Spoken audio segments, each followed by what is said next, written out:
The author of the federal government's climate change report says there's little evidence to justify recent electricity price hikes, and Professor Ross Garnaut wants a review. Since 2007, household electricity costs have surged nationally by over 30%.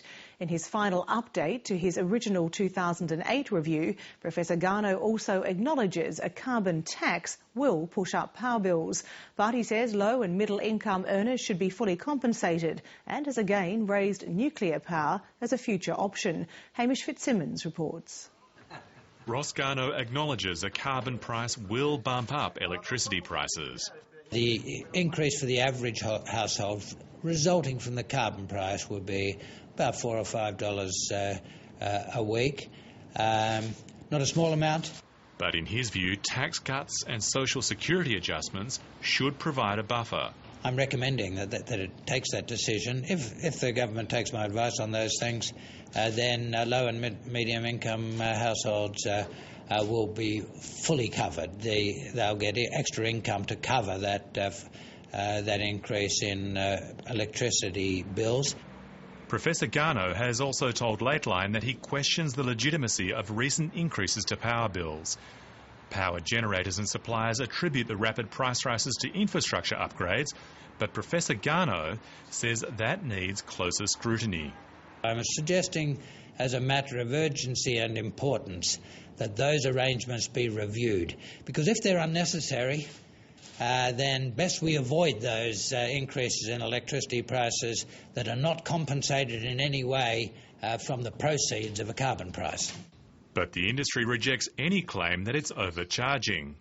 The rules are administered and the amount that the networks can charge are determined by an independent Australian energy regulator as part of the ACCC.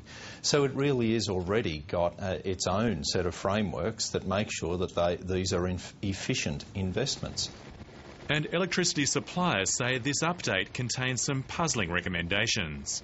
Curious, I guess, is the way we'd describe it. Curious that a lot of these proposals are coming out at this stage in the debate. Curious that they've even made it into a greenhouse policy review, because many of them have little to do with greenhouse. Professor Garnaut suggests creating an Energy Security Council that could improve regulation and provide governments with a mechanism to respond to financial and market instability. While he believes power generators will adjust to a carbon price and won't need compensation, Professor Garnaut is proposing a temporary energy security loan guarantee. He says this will allow generators to refinance without risk during the transition to other energy sources. But the sector says that could create more problems than it solves.